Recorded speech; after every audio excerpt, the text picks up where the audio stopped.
Some books are like swords, sharp, heavy, designed to cut through flesh, but some books are like mirrors. When you open them, you don't see pages, you see yourself. The art of war is one of those mirrors. It's not just about battlefields or generals, it's about the invisible wars we all fight every single day. The struggle to keep our calm, to hold our ground, to live wisely when the world around us is a storm. When I first opened this book, it didn't feel like a military manual. It felt like an old monk whispering through time. The voice said, "The supreme art of war is to subdue the enemy without fighting." And I thought, this isn't about war at all, is it? This is about life, about patience, about knowing when to stay silent and when to move. So let me take you with me into this world. Close your eyes and imagine ancient China, 2,500 years ago. The land is broken into rival states, princes hungry for power, soldiers marching under burning suns. And in the middle of this chaos stands one man, Sun Tzu. He isn't the loudest, he isn't the most violent. He is the one who sees patterns where others see only confusion. He believes war is not about blood, but about wisdom. The book opens with these words: "War is a matter of vital importance to the state. It is the province of life or death, the road to survival or ruin." Now let's pause here. Take that word war and replace it with life. Life is a matter of vital importance. Life is the province of survival or ruin. Don't you feel how suddenly it applies to us? Sun Tzu wasn't just teaching kings, he was teaching us. He tells us there are 5 factors to weigh before any battle, 5 lamps to guide us through the fog. 1. The way, Tao. Is what you're doing aligned with your values, your truth? 2. The weather. Is the timing right? Do the external conditions favor you? 3. The ground. Where are you standing? What is the terrain, literal or metaphorical? The commander. Who is leading? Is it the wise, calm voice inside you or the panicked one? 5. Discipline. Do you have structure, a plan, a method? When I read this, I thought about a choice I once faced, whether to leave a job that drained my spirit. I asked myself, is this path aligned with my heart? Is this the right time? Is the ground beneath me steady? Is my inner commander calm? Do I have a plan? Suddenly, what felt impossible became clear. Sun Tzu keeps whispering truths that cut deep.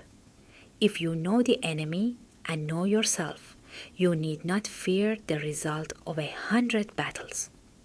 So I turned the question inward. Who am I really? What are my strengths? What are my fears? And who or what are my enemies? Maybe not soldiers, but laziness, self-doubt, or the ghost of old failures. Naming them was like meeting them on the battlefield. Sun Tzu teaches that the smartest way to win is often not to fight at all. He says, in war, the way is to avoid what is strong and strike at what is weak. Imagine water flowing through rocks. It doesn't smash the stone, it finds the cracks and moves through. That's how life wants us to be. He even says, appear weak when you are strong, and strong when you are weak. Not as trickery, but as wisdom. Sometimes, when your heart is tired, you don't need to shout your weakness to the world. Hold it gently, quietly, until you regain your strength. Other times, when you are blazing inside, you don't need to announce it. Just carry it like fire in your chest. One part of the book speaks of preparation in a way that shook me. The victorious warrior wins first and then goes to war, while the defeated warrior goes to war first and then seeks to win. How many times have we rushed into something unprepared, into love, into jobs, into choices, hoping it would sort itself out later? Sun Tzu is clear. You prepare, you study, you anticipate, you win in your heart first, and only then do you step onto the field. Then he talks about terrain, the grounds of battle. There are places you should never fight, because no one can win there. Doesn't that sound familiar? Some conversation, some arguments, some relationships, no matter what you do, they are barren ground. The wise thing is not to fight at all. He writes, he who knows when he can fight and when he cannot will be victorious. And that feels like a prayer for us to know when to speak and when to stay silent, when to fight and when to let go. There's another teaching that echoes in me. The army must be cared for. Sun Tzu says if the soldiers are tired, hungry, or hopeless, even the best strategy collapses. And I realized we are our own army, our body, our emotions, our thoughts. If we don't feed them, rest them, nurture them, how can we expect to win our battles? In these early chapters, the art of war transforms from a manual into a mirror. It asks, who are you? What do you want? Where are you standing? Are you ready? It doesn't shout, it whispers like bamboo leaves in the wind. And slowly it begins to paint victory, not as conquest, but as harmony. The greatest victory is that which requires no battle. When the first whispers of the art of war sank into me, I thought, this isn't a book about swords at all. It's a book about silence. Because Sun Tzu keeps showing us that the loudest blow isn't the strongest, and the first strike isn't always the one that wins. The real power lies in patience, in timing, in the unseen. One of his deepest lessons is this: all warfare is based on deception. At first, that word deception felt heavy, almost wrong. But the more I sat with it, the more I understood. He's not asking us to lie. He's asking us to be fluid, unpredictable, like mist curling around a mountain. Don't hand your enemy a map to your soul. Don't announce every dream, every weakness, every move. Keep mystery alive, because mystery is power. He says, when you are near, make the enemy believe you are far away. When you are far, make him believe you are near. And I saw my own life inside those lines. How often do we reveal too much too soon? In love, in work, in friendships, we open every door and then wonder why people walk all over our hearts. Sun Tzu whispers, don't bear all your cards. Hold some close. Sometimes strength lives in what you don't reveal. Then he turns to leadership. He says a good commander is wise, honest, humane, brave, and disciplined. Not just strong, not cruel, not arrogant. And I realized to lead isn't to shout orders.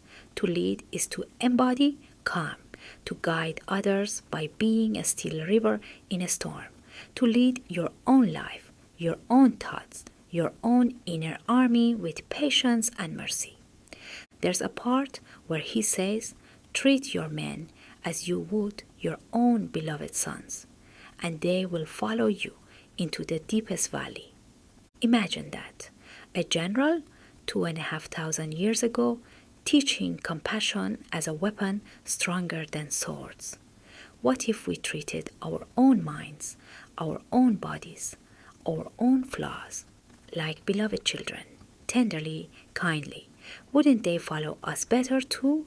But Sun Tzu also warns too much kindness can break discipline, too much punishment can break spirit. It's about balance, the eternal dance of firmness and softness. And isn't that what life always teaches us? That extremes consume us, but balance saves us. Then he talks about speed. Speed is the essence of war. Take advantage of the enemy's unpreparedness. Not rushing blindly, not hurrying in panic, but moving swiftly once the moment ripens. Life doesn't reward those who wait forever. It rewards those who prepare silently and then strike like lightning when the time arrives. But what struck me most is his teaching about water. Again and again, he returns to this image. Be formless, shapeless, like water. Water shapes its course according to the ground. Can you feel the poetry in that? Water doesn't fight the mountain, it caresses it, wears it down gently, flows where it must. That is how Sun Tzu tells us to live. When life builds walls, don't smash your head against them. Fly, find the cracks, bend so you don't break. I remember when I first moved to another country. Everything felt like a wall, language, culture, even the way people smiled. I wanted to resist, to scream, to demand that life bend to me. But slowly I learned to bend to it, to flow around the walls, to be water. And life opened paths I couldn't have forced with fists. Sun Tzu teaches us also about opportunity. In the midst of chaos, there is also opportunity. Think of that. In the very heart of disaster, there is a hidden doorway. It's not visible to the frantic eye, but it's there. And the calm one finds it. How many times have we seen this? A crisis, a breakup, a failure that later became the ground where something beautiful grew. Sun Tzu whispers, look closer, even in the rubble, treasure waits. Another gem is about knowing limits. He who knows when he can fight and when he cannot will be victorious. It sounds simple, but it's hard. To admit, I cannot win this fight, not now. To step back when every part of your pride screams forward. Yet those who master this humility are the ones who survive. Sometimes survival is the greatest victory of all. And then discipline. He insists on order, on structure, on rhythm. Disorder comes from order. Cowardice comes from courage. Weakness comes from strength. It sounds like a riddle, but it means life is never fixed. Today's strength can become tomorrow's weakness if you grow careless. Today's order can decay into chaos if you stop tending it. Victory is not permanent. We must live awake every day. I think that's why his voice feels timeless, because what he says about armies is exactly what we need for our hearts. Don't fall asleep at the gate of your soul. Don't stop tending your ground. By the end of those middle chapters, Sun Tzu has built an image of war, not as noise, but as music, a rhythm of silence and strike, of patience and speed, of balance and flow. He makes you see that the battlefield is not just dirt and blood. It's the mind, it's the heart, it's the choices we make in whispers. And always, always, the greatest victory is peace. As the book moves forward, Sun Tzu begins to talk about the very ground beneath our feet. He calls them the 9 kinds of terrain. And though at first it sounds like a general mapping a battlefield, the more I read, the more I felt he was mapping my life, our lives. He describes places where you should never fight, places that exhaust you, places that trap you, places that inspire you. Each ground has its own nature, its own lesson. There is the dispersive ground, where soldiers are close to home and their hearts aren't in the fight. Isn't that like when we start something new but still cling to the comfort of what we left behind? Our energy is scattered. Sun Tzu says, don't fight there. Gather your will first. There is the facile ground where it's easy to advance but just as easy to retreat, a place of indecision. How often have we lived here, in relationships where we're half in, half out, in jobs where we show up but not fully. He warns that's not a place of victory. Then comes contentious ground, a place of advantage where both sides fight hard to claim it. Life gives us these crossroads too, the moments where something precious is at stake: a scholarship, a career move, a love worth fighting for. Here, Sun Tzu says, prepare deeply because the fight will be fierce. He goes on, open ground where there's freedom to move, ground of intersecting highways where many paths cross and competition is high. Serious ground where the stakes are survival itself. Difficult ground with mountains and rivers blocking your path. Encircled ground where retreat is cut off. And finally, death ground where soldiers have no way out and must fight with the desperation of survival. And here is where his wisdom blazes brightest. He says, throw your soldiers into positions once there is no escape, and they will prefer death to flight. If they will face death, there is nothing they may not achieve. At first it sounds brutal, but when I thought of my own life, I saw the truth. Some of my greatest transformations happened when I had no way back, when I stood on my own death ground, leaving my home country, losing what I thought I couldn't live without, facing nights of fear and loneliness. And yet, because I had no escape, I fought harder, loved deeper, lived stronger. Sometimes only when the bridges burn behind us do we truly discover our wings. Sun Tzu is teaching us that the ground shapes us as much as we shape it. You cannot fight everywhere. You cannot win everywhere. But you can learn to recognize where you stand and let the ground itself tell you the strategy.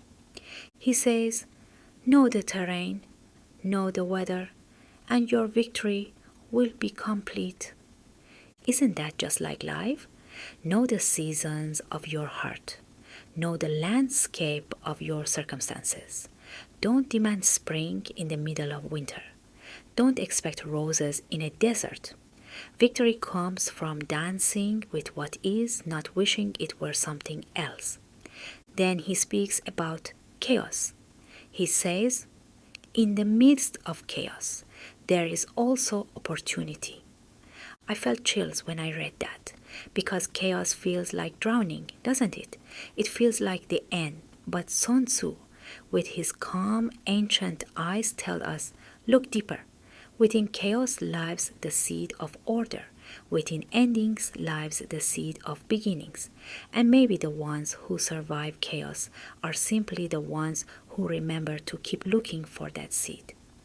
Another lesson that pierces the soul. Engage people with what they expect. It is what they are able to discern and confirms their projections. It settles them into predictable patterns of response, occupying their minds while you wait for the extraordinary moment, that which they cannot anticipate. It's long, but it means this. Sometimes you play along with the world's expectations, so that when you strike, it is with surprise. Don't waste your energy always resisting. Save it for the moment that matters. I thought of times when I used to argue with everyone, trying to prove myself right in every little detail. It only drained me. Sun Tzu taught me, let them think they know you. Let them rest in their assumptions, and then quietly, patiently live in a way that breaks every one of those assumptions. That is the sweetest kind of victory. The chapters begin to hum with rhythm.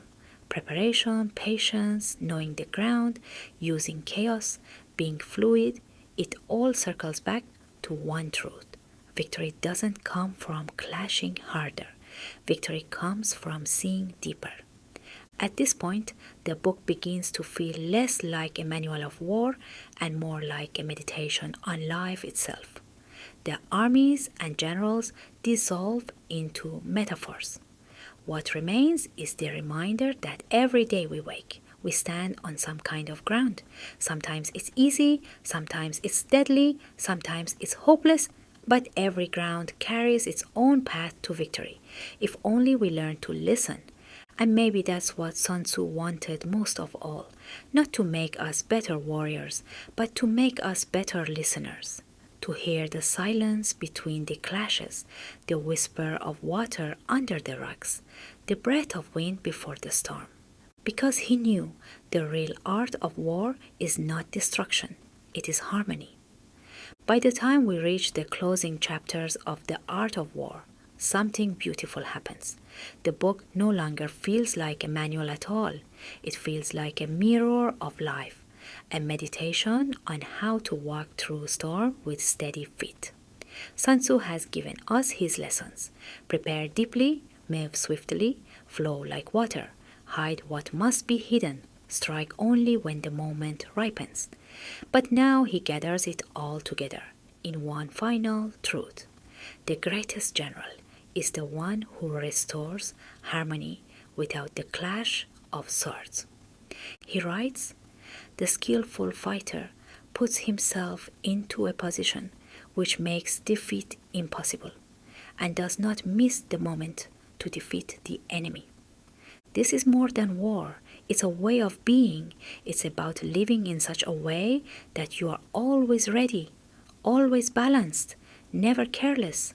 Life will throw its ambushes, yes, but if your heart is steady and your mind awake, you cannot truly be defeated.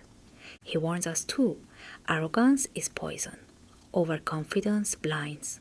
He will win who knows when to fight and when not to fight. So simple, yet how often do we forget?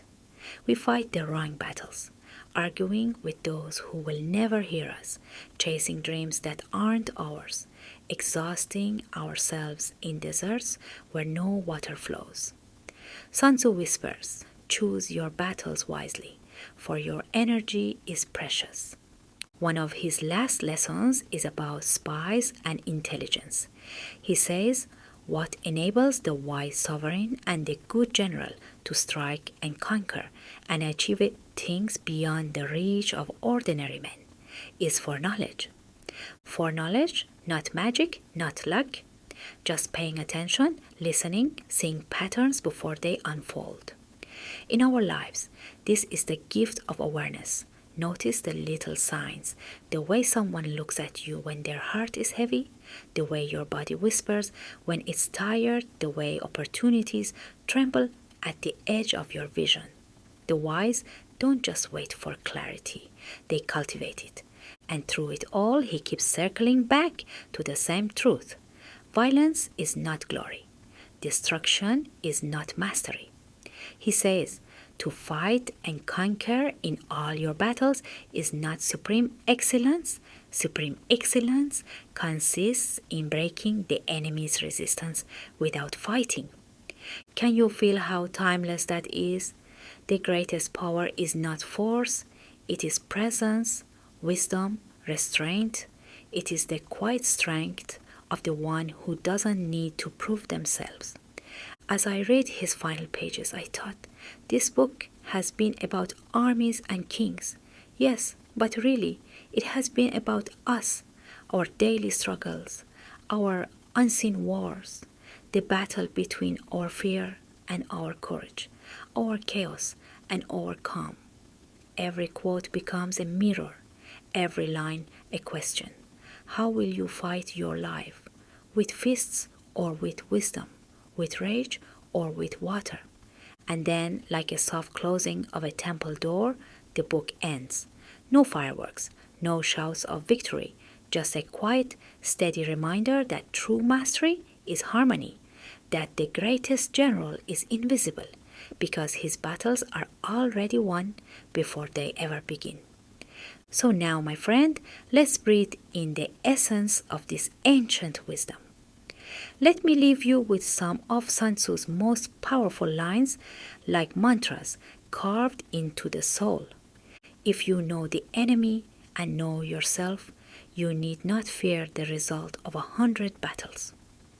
The greatest victory is that which requires no battle. Appear weak when you are strong, and strong when you are weak. Be extremely subtle, even to the point of formlessness. Be extremely mysterious, even to the point of soundlessness. In the midst of chaos, there is also opportunity. Move swift as the wind and closely formed as the forest. Attack like fire and be still as the mountain.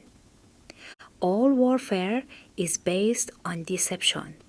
He will win who knows when to fight and when not to fight. Each one of these is more than a quote. It's a doorway, an invitation to see life not as constant conflict, but as an art. The art of standing tall, of flowing like water, of knowing yourself so deeply that no storm can shake you. And now, as we close this long journey together, let me speak from my heart. If those words touched you, if Sun Tzu's wisdom whispered something true into your own battles, I ask you gently, help me carry this voice further. With your support, your likes, your subscribes, your shares, this voice can travel to other weary hearts, to other souls who need a reminder that they are stronger, calmer, wiser than they know. Because maybe that is the true art of war, not to fight alone, but to walk together, steady as mountains, soft as water, and victorious in the quietest way. This was the art of war. And I am here with my voice to remind you, you already carry the wisdom of 1,000 generals within you.